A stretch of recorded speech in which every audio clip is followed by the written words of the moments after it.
Hello, welcome to NPTEL course on scalable data science. Today we are going to discuss MapReduce and Hadoop.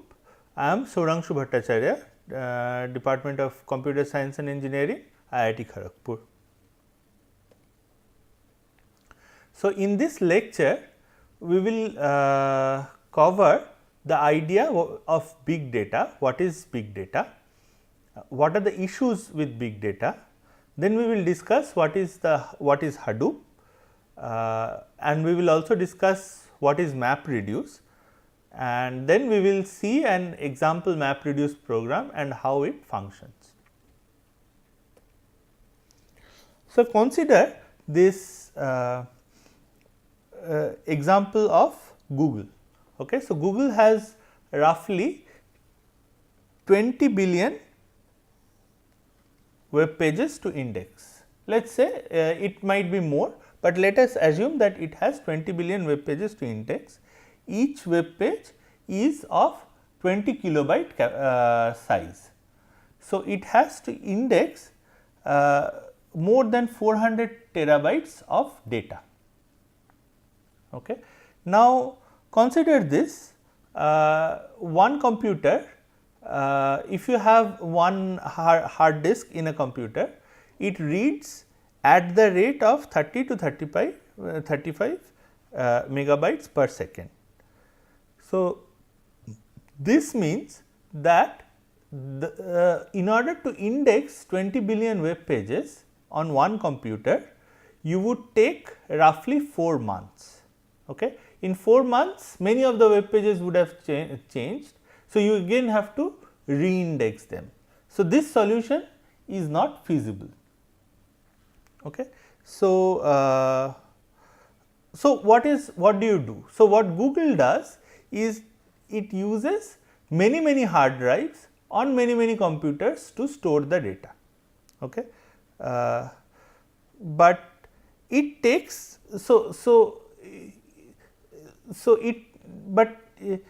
it takes more time or more resources to do something useful with the data. Okay. So, what is the solution? Okay. So, you know that today a standard architecture for solving that kind of problems is a cluster of commodity machines. Okay. Instead of having one very large computer, you have a cluster of commodity computers. Okay. And these are connected over, let us say, a commodity network, something like an Ethernet network. Okay. So, instead of using one large computer, we use many small computers. Okay. So, to solve this problem. Now, what is the architecture for this? The architecture for this is something like this.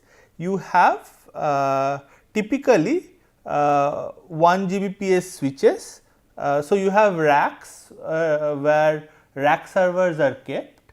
Okay. So, these are this is one rack. Typically, in one rack you can have between 16 to 64 nodes. Okay. And these racks are connected by a first level switch. So, each of the computers in a rack are connected, and each rack is connected by a first level switch, and these switches are further connected by a second level switch. So, this is the cluster architecture that is typically followed in many of the data centers that one uses. Okay. So, now this way of computing over very large data using commodity hardware throws a certain challenges. So, what is the challenge? The first challenge is how do you distribute the computation? Okay. So, how do you in which machine? So, if you have thousands of servers, in which machine which indexing should go on. So, this is the first challenge. The second challenge is how can you easily write such distributed programs, okay? Because writing distributed programs can take a lot of time and may require highly expert programmers, okay? And the third challenge is that when you have many servers, some of the servers can fail. So, if we do some back of the pump calculation, so let us say we assume that one server can stay up for 3 years. Okay. So, after 3 years it will fail in one way or the other, it will fail in roughly 1000 days, which is 3 years. So, if you have 1000 servers, on an average you can expect that one server will fail every day. Okay. So, for example, in case of Google, people expected that they had about 1 million machines. Okay. So, that means about 1000 machines fail every day. So, whatever program one writes, whatever distributed program one writes has to be tolerant to this failure. Okay. So, with these ideas in mind, or these challenges in mind, so what are the challenges? Just to reiterate the challenges. The first challenge is the scalability challenge. So, the processing should scale with the increase in the data. Okay. And this scalability, in order to solve this scalability challenge, we started using clusters of commodity machines. That induced a second challenge, which is the fault tolerance challenge. So, the program that you write should function even in presence of hardware failure. Okay. The third challenge is the cost effectiveness. Okay. So, it should be able to run on commodity hardware or like desktop computers and things like this. The fourth challenge is ease of use. Okay. So, the writing programs should not take many days or very expert knowledge. Okay. So, the programs should be easily writable. And last is there should be flexibility. So, for example, one should be able to process unstructured data like web pages or news articles, texts, things like this using this framework. So, in order to address all these challenges, the MapReduce framework for computing with big data was born. Okay. So, the first issue that this MapReduce framework faced was that if we have a really large amount of data, copying this large amount of data over network will take a lot of time and a lot of bandwidth. Okay. So, what is the solution to that?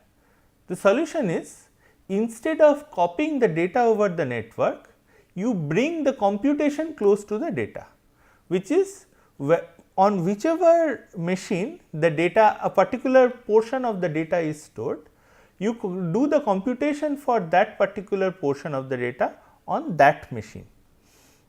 Okay. And you store files in multiple places. Okay. So, you make a copy of the files or the data which is stored in these files in multiple machines. This helps both improve reliability and also the paradigm of computing something locally. So, there is a high chance that you can get a local copy of the data on a particular machine. Okay. So, MapReduce is uses the following way to address these problems. So, the first is the storage infrastructure, which is typically a distributed file system. Okay. So, in case of Google, internally Google uses something called the Google file system. The open source framework Hadoop uses Hadoop distributed file system, which we will discuss in detail in the next lecture. So, for storage you use a distributed file system. For programming you use what is called the MapReduce programming paradigm. Okay. We will discuss this next.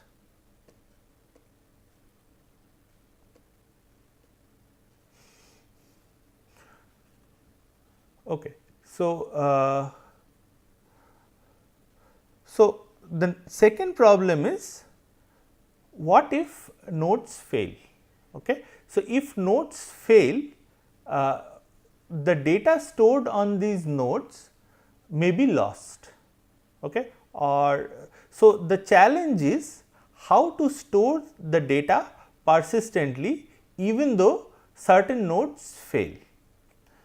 And the answer is to have a distributed file system which provides a global namespace, but it provides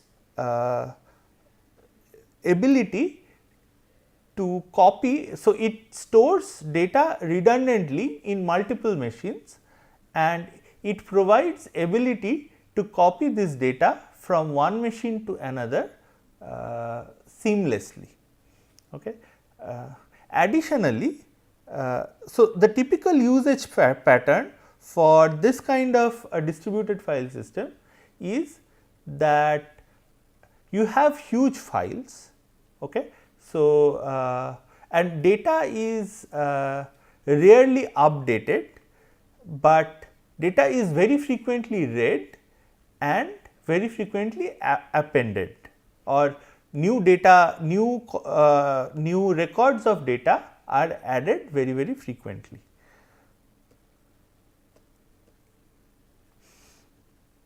So, what is Hadoop? So, Hadoop is a scalable, fault tolerant distributed system for processing, storage and processing of big data. Okay. So, so it addresses all the challenges of big data that we discussed earlier. Okay. So, core Hadoop has the following three components. The first component is called the Hadoop distributed file system, which allows you to store the data in a distributed manner and over a cluster of commodity servers, and it also satisfies all the properties of fault tolerance and redundancy. Okay. So, next component is the Hadoop Yarn, which is the job scheduler and the cluster resource manager. Okay. So, this schedules the MapReduce jobs on appropriate computers, and it also keeps tracks of where a particular job is best scheduled. Okay. And where which jobs are running. Okay. And finally, the third component is the Hadoop MapReduce component, which is a framework for distributed data processing, which we will discuss next. And Hadoop is an open source community project. Okay. So,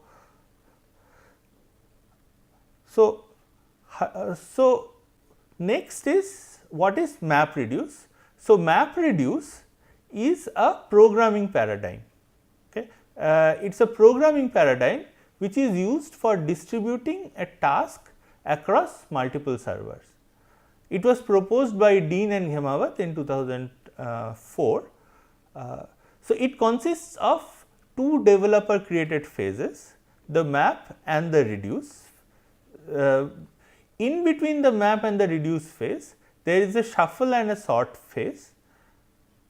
So, the user given a problem, the user is responsible for casting the problem into this MapReduce framework. So, this is where the MapReduce programming paradigm comes into picture, which we will learn in this lecture. And also note that typically multiple MapReduce jobs can be chained or scheduled to execute one after the other.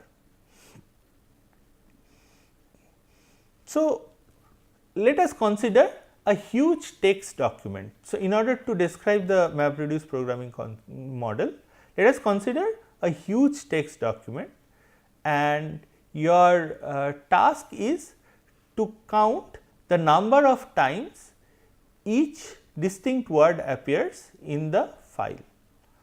So, for example, an example application could be that you analyze web server logs to find popular URLs. So, you can have two situations. The first situation is that even though the file is too large, you can store all the words in memory. So, you store the count corresponding to every word in memory, and you update these counts. You make one pass through the file and you update these counts in memory. So, this creates many problems. So, typically it is not possible to store all the words. For example, by words in the previous application, it could be all the URLs. So, you may not be able to store all the URLs in the memory of a single computer. Another problem is, if you are using multiple computers, how do you ensure that the counts are consistent across multiple computers? So, the second approach is the following approach, that you count for each word, you create a stream of words, okay, and then you sort this stream using the Unix sort commands, and then you count the number of unique words in this stream. So, this approach is more similar to the MapReduce approach of doing things. Okay. So, what is the idea? The idea is that you have two phases. One is the map phase and one is the reduce phase. Okay. So, in the map phase, you extract something that you care about. So, in this case, as you read the document, you extract the words and the counts of those words. Okay. And in the reduce phase, you aggregate or summarize. So, the reduce phase assumes, for example, that in this case all the words appear together, so that you can easily aggregate or summarize. So, this task of making all the words together is handled by the sort or the shuffle phase. Okay. Now, this is just one problem. So, the outline remains the same, but you can change it to fit it to many problems. Okay. So, this is the functioning of the MapReduce framework. So, as you can see, so on the left here you have many intermediate values. So, you have many intermediate values here, which are the keys and the values, and what the group by key or the sort and shuffle phase does is it brings together records, all records with the same key. Okay. So, here you can see all the records with the same key are together, and the values are for each of those records are stored in a list. And then finally, the reduce phase generates one value for each of the keys, or more formally for any MapReduce program, there are two methods which the programmer must specify. The first is the mapper method, the input to which is a key value pair and the output is a list of key value pairs. Okay. This mapper output is sorted and shuffled and fed into the reducer input. So, the reducer input is again a key and a list of values pair. This is in MapReduce. So, as you get for each key a list of values, you can so the reducer function aggregates the list of values and produces a new key and a value. Okay. So, this is the example of word count, or this is showing the example running of word count for using the MapReduce. So, here the mapper function takes the record or takes the document. Okay. The documents is typically broken down into records. So, for example, here you can see that this is the first record, this is the second record, this is the third record and this is the fourth record. For this particular application, it does not matter how the document is broken down, so long as a word appears in one document. Sometimes the documents are broken down using new line or something like that. So, then the mapper function produces the key value pair for each document. But note that the keys can appear in any order. For example, the comma 1 crew comma 1 is coming from the first record and then there is a the in the second record somewhere. So, it is appearing at a later point in time. Now, the shuffle or the group by key phase brings together all the crew, all the and all the words, all the occurrences of those words together. So, then the reducer input record gets this as input and it computes that it aggregates the two ones in the crew to come up with this 2.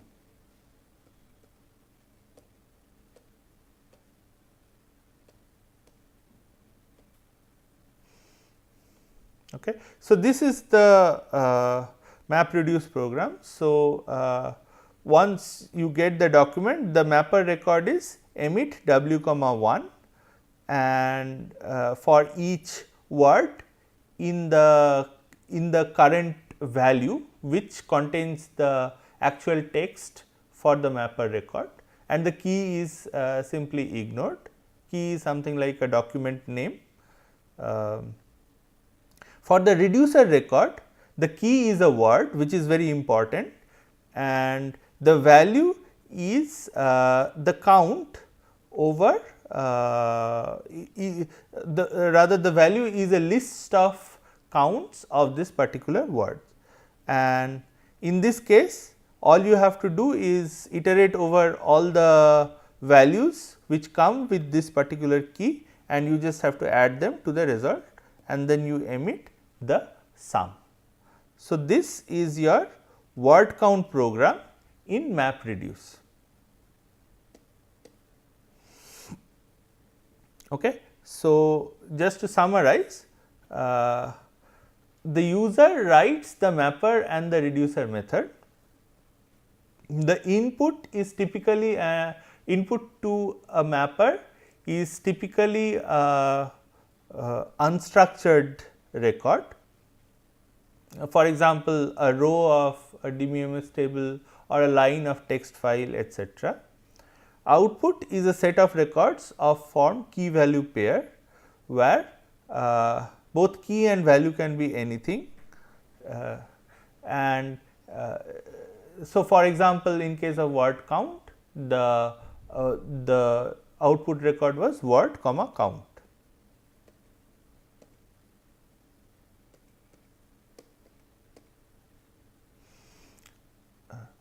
The shuffle phase ensures that the mapper output records with the same key value goes to the same reducer or goes into the same reducer record, and sort ensures that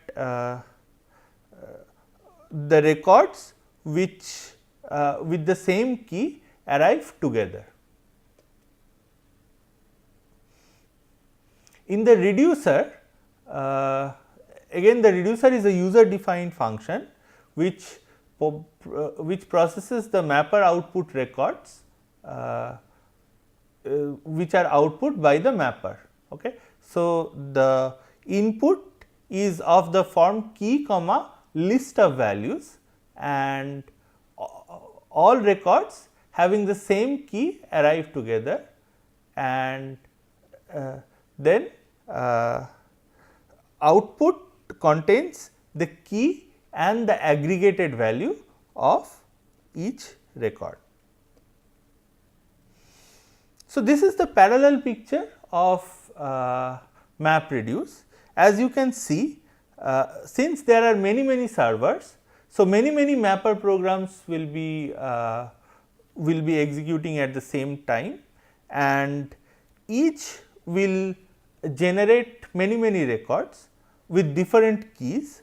So, shuffle and sort makes sure that a particular record with a key goes to the corresponding reducer.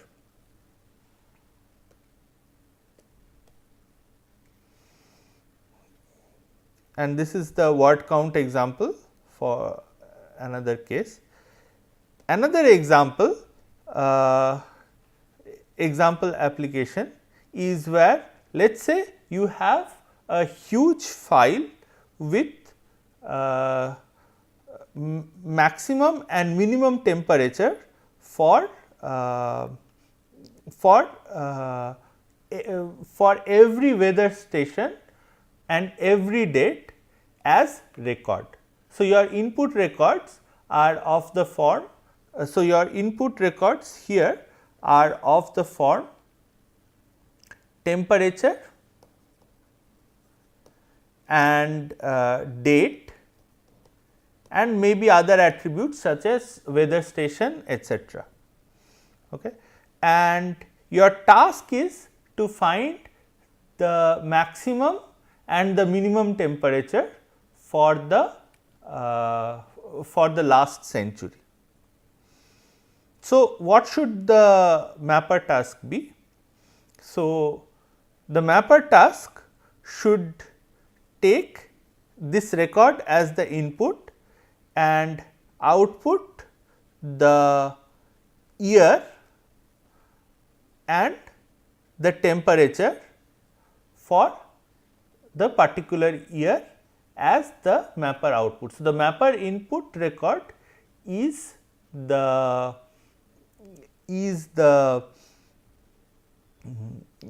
weather station data, where you have temperature and a whole lot of other attributes. The mapper output record only outputs the year, which is the year. Which is the key or the mapper output key and the temperature for that particular year. So, for every year you will have multiple mapper output records. Now, sort and shuffle sorts it into records of this form, where for every year you have a list of temperature values, and each of these sorted records go to a reducer. Okay. The reducer takes in these records and for each year computes the maximum and the minimum recorded in that particular year, which is the output. So, this is another example where you can find in a large data set the maximum and minimum temperatures using the MapReduce framework.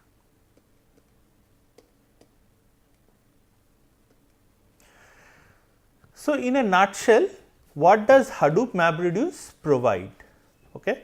So, Hadoop MapReduce provides automatic parallelization and distribution of the program that you have to write. So, you do not have to write either code for parallelization or distribution of the program. So, you do not have to write how each distributed component is calculated, how many mapper jobs should be spawned, how many reducer jobs should be spawned. All these things are taken care of by the Hadoop MapReduce framework. It provides fault tolerance. So, for example, if you write a program for computing let us say word count program and it is run on 1000 computers, and now if one of those computers fail, it will automatically make sure that the other 999 computers finish executing the whole task, okay, even though or rather the whole job, even though one of the subtasks has failed because that particular computer has failed. Okay. It provides methods for interfacing with HDFS. So, reading the large amount of data from Hadoop distributed file system and collocation of computation. So, the fact that the computation should be scheduled on a node where the HDFS is storing a particular piece of data, okay, that facility is also taken care of by Hadoop MapReduce framework, and it also stores the output in an appropriate location.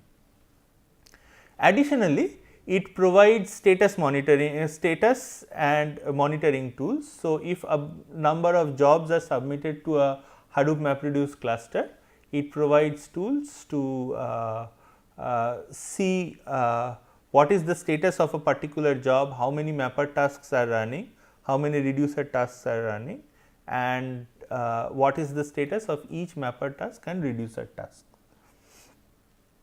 It provides an API in Java and also in many other languages now, and also it provides API for through Hadoop streaming for using many other languages. So, you can provide your mapper or reducer function in, for example, Python or Perl or any other language.